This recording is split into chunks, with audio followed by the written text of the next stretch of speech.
Hi everyone, it's Kathleen.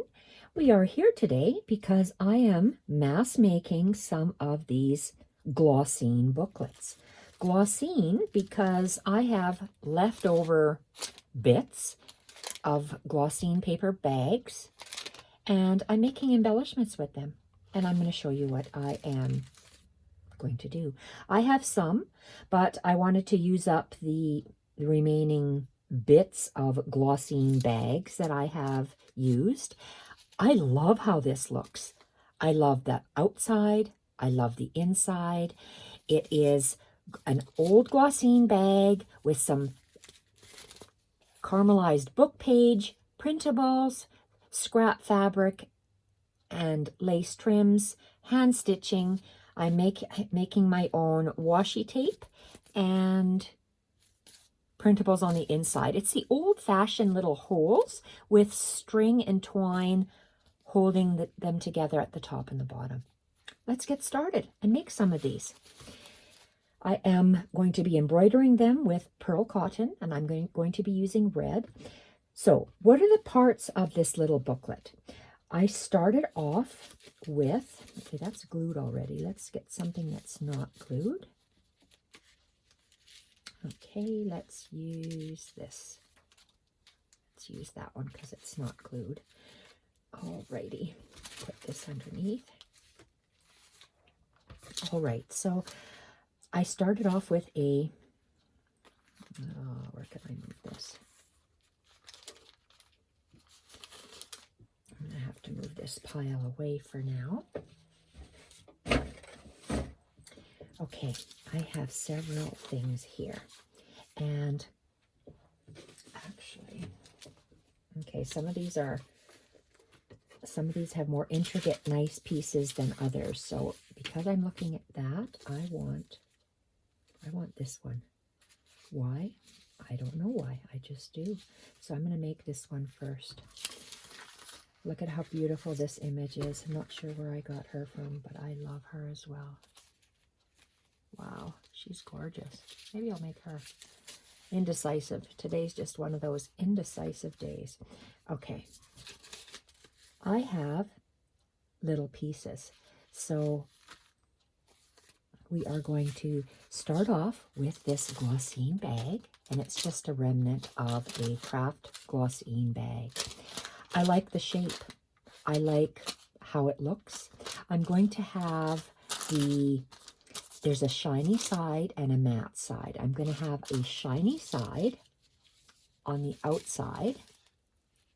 We can't tell. Some of these are different kinds of paper. Some of them are just coffee dye, but I'm just using this Glassine bag. And I'm going to put the shiny part on the outside of the booklet and the duller side on the inside of the booklet. So it's going to sit like this. And I have an old book, and I just cut my book page, or tore my book page in half, actually. It's very, very fragile. And I'm just going to be taking my glue stick, and actually, what I want to do first, I want to ink the edges, and instead of inking it, this is actually ink, but it's artist Pitt pen, and I only use this because I don't want to sit here and ink. I'm just going to draw a nice dark line across the top, and only because I want to emphasize the book page and the digital on the other side. I've done it inked and not inked, and I like the inked version a little bit better because it just defines it. Okay, and I am going to do the other side because we will be seeing it through the Glassine paper. So this is an old caramelized book page. I did nothing to it. It just comes naturally like that. I'm very fortunate that this book that I purchased was so old that the pages were just that gorgeous. Okay, so on the outside, I'm going to place it just slightly askew so we can see it like that. So I'm going to take my glue stick. I'm going to put glue on both of my papers, only because this has a Glassine is like a wax finish. So I'm just going to put some glue. And you can see I have a very moist glue stick because it's really leaving lots on there. And I'm going to be putting some on here too. Only because it's Glassine paper. And look at how old my book page, it just, through the glue, it got my finger through. So this is, I'm going to put my book page slightly askew so you can see a little bit of the Glassine paper. Then I am going to turn it over and I'm going to add this is a torn bit of a very old table runner.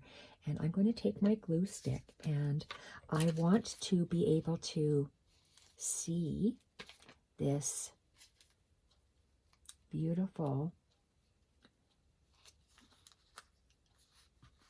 bit. I think I might have to glue it this way because positioning it on the wrong side, I cover up too much of that beautiful doily. So I'm just going to add glue on half of that, and it's a glue stick on half of that Glassine bag.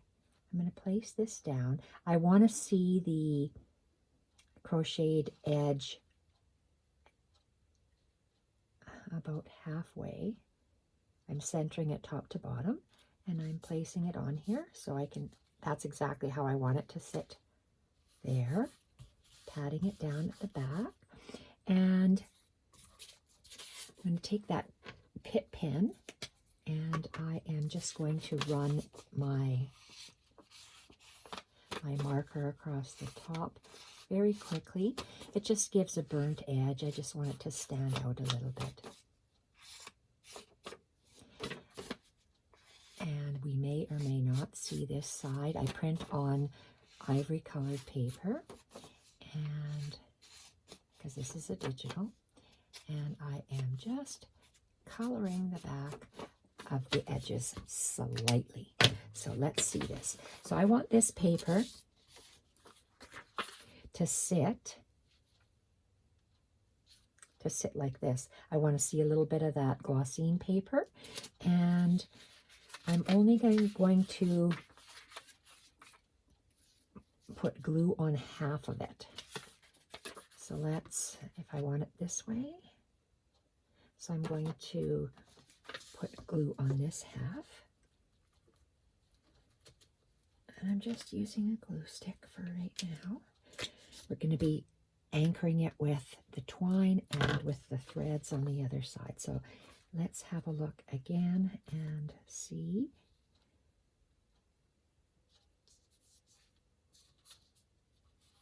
Okay, I like the way it sticks out. It's slightly askew because that's just how I like it. And and you can see there's glue quite a bit on the back, so it's wrinkling the paper, but that's quite all right. And I'm going to fold this in half like that. And my front page,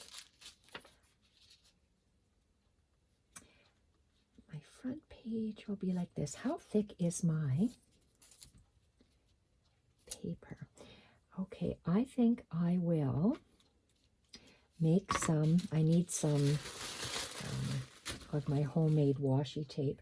And this is washi tape already, and I've put Suguang on the back of it. This is just a decorator, probably from your creative studio. And I put Suguang tape because I just want it to be stronger.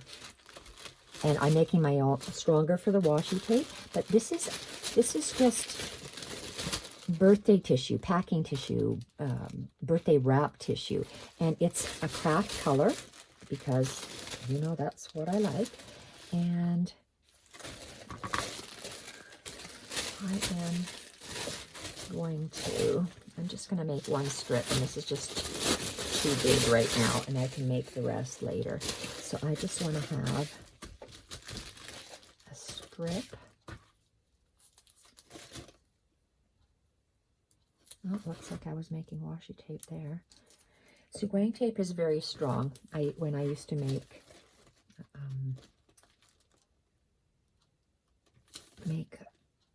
mini albums, books, I used to use Suguang tape for them. So it's really, really strong tape.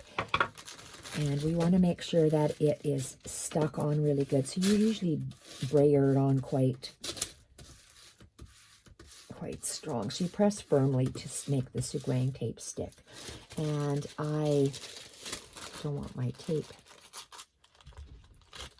that stuck out on the edges. But for this purpose, maybe I'm just going to do it. Okay, so, and I'm just tearing the Suguang tape off of the tissue. And this is the one piece I'm going to be using. Put that aside.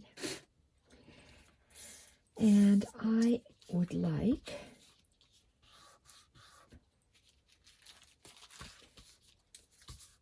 I'm adding strength to my piece, to my spine of this little booklet that I'm making. So I just measured it, rough measurements, and it's going to sit like that.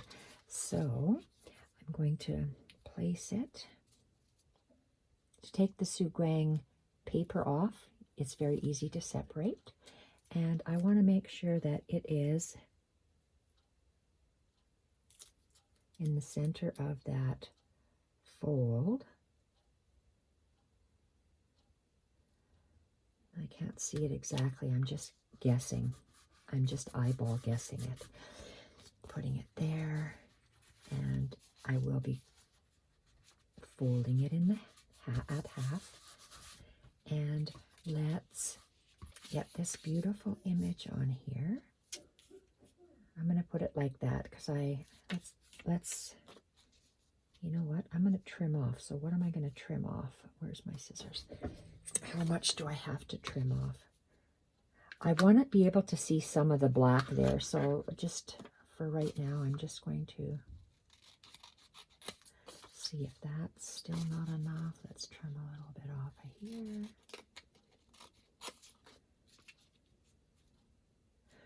No, I'm going to have to go with a little bit more. My book pages, my Glassines are different heights, so I am, you know what, I'm going to put it on an angle like this. So I have to get a piece of paper to glue on, and I'm going to apply lots of glue to the back of this beautiful image. Where did I get this image from? I can't remember. No idea. Because it is from stuff that has been printed already. And I'm just using up what I have. Okay, I love that. I think that's very, very pretty. I want to get my hole punch. Is this a regular size? Oh, that's way too big. Okay, I have a hole punch. Okay, this is the size of my hole punch. That's perfect. And I want to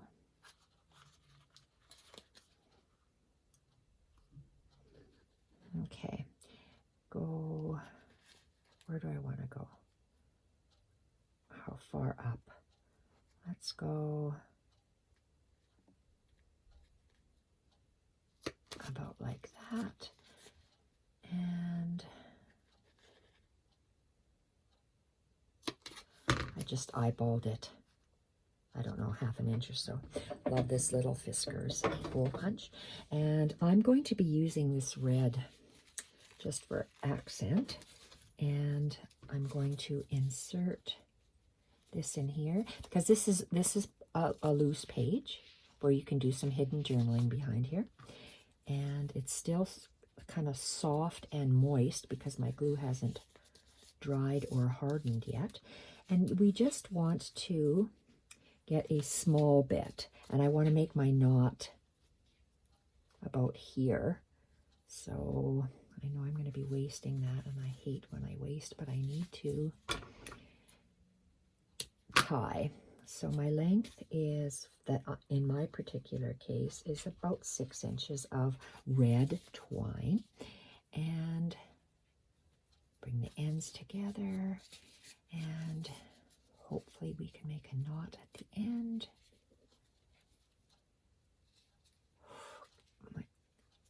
We don't want to have too much space. About 1/4 of an inch. 1/4 of an inch this way, from the knot to the end of the page. Okay, gorgeous.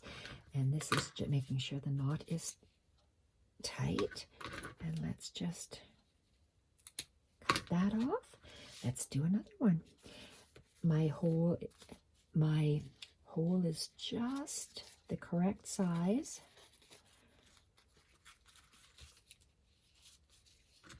for this twine to go through. And let's see here. Very fast, cute. I'm hoping to get all the stitching done as well for you and show you how I use a template to do that. So about 1/4 of an inch gap from the top to the knot, and then just cut it off.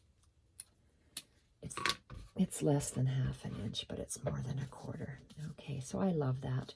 That's the difference between the craft colored twine on the top and the red.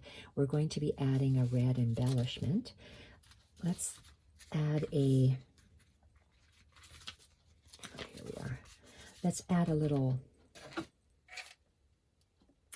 something.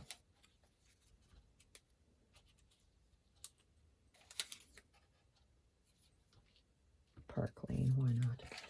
Let's add that one, and just a little bit of glue. I like adding labels to my embellishments, so that's the only reason why I'm doing it. We don't need one, but I would like one. And about like that. Okay. Whoops, chair's falling apart. Everyone, oh goodness. Fix my chair. Okay, where are we? That's Shock barking in the background. This and that little page. So we have this. That's all finished. We have to make this little cluster on the top. So I have several bits of fabric here. So let's just take do I want a longer one? Do I have longer? Longer, narrower one. Okay, let's use this one. Let's use that. And then I have some of this lace. Sometimes it's cut. That's okay, Jacques. Uh-oh. Husband's yelling from the basement. Mila! She must be jumping on the back door. Okay, so I have this fabric, black and white cotton fabric, vintage lace trim. That's natural, and it's kind of ivory. And this is I like this. Just a scrappy little bit of coffee dyed fabric, lace, what am I talking about, and some cheesecloth. So I have these 4 pieces, so let's just see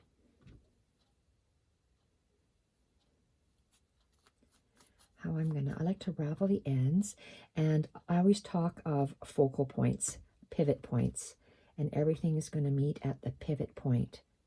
And I'm going to stick that there. That's the second. Ivory, white. Now I'm not sure if I want that next. Let's try this. And everything is slightly askew, and the top. I have OCD, so that's why I have to place it that way.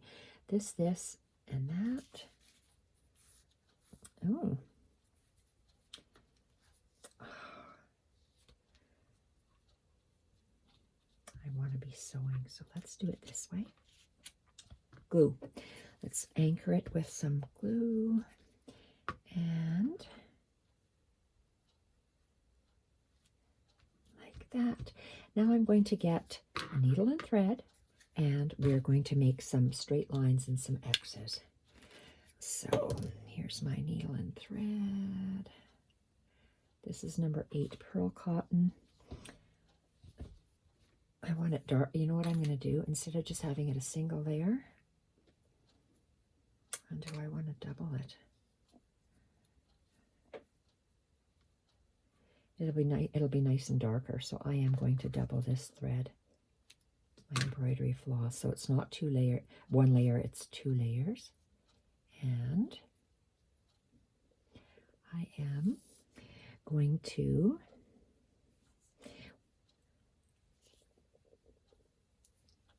first of all, I'm going to make a running stitch. A running stitch is just in a straight stitch all the way across, in, out, in, out, in, out, and then I go crossing the X's at a later time. So I have a little jig. And what is a little jig, you might ask? It is pre-stamped holes. So I've got 1, 2, 3, 4, 5.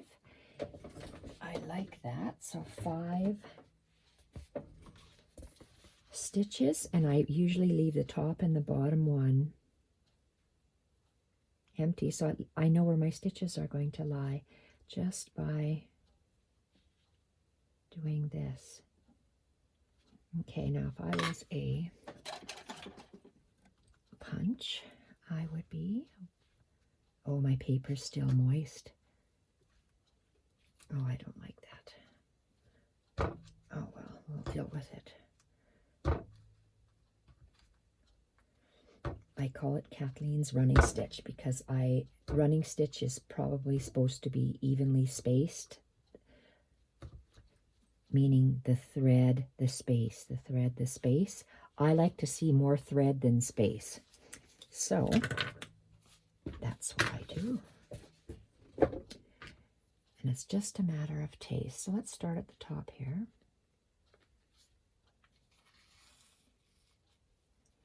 And it's just, can we see this? It's just up and down.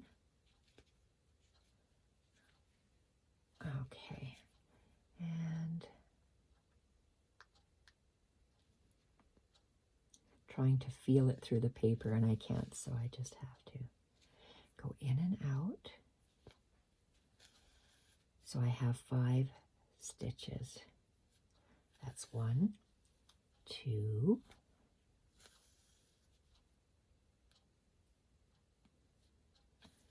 3,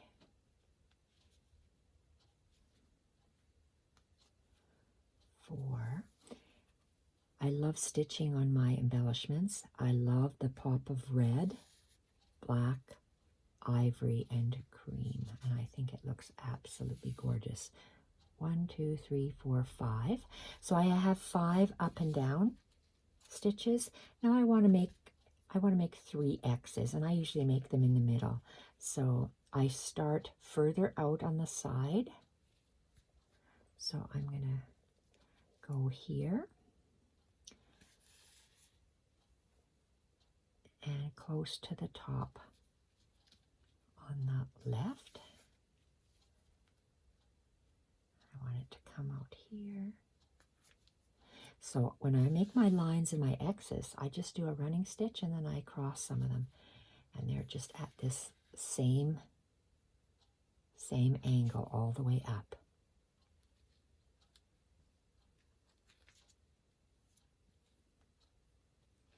Love the pop of color. And it's easy if you have your fabrics, lace trims, your Glassine papers, and your digital papers all here. Oh my gosh, that's gorgeous. Okay, so there's that. Tie it in the back, and this little embellishment is done. I'll show you the difference between the, I'll hold them up and you'll see the difference between the red twine and the, oh, these are knots.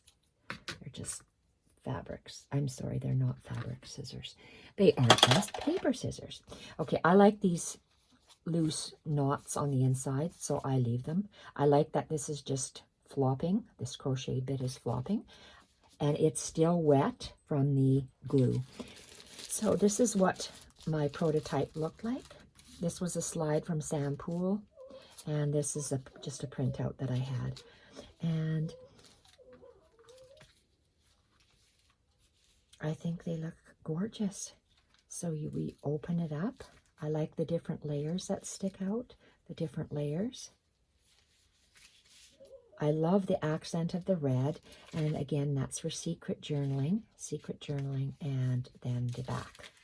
So there you have a very fast, quick, easy booklet, old-fashioned document booklet made with scrap bits of Glassine bag. Absolutely love it. I hope you loved that little tutorial. Hope you try some for yourself. Thanks everyone for watching. Bye for now.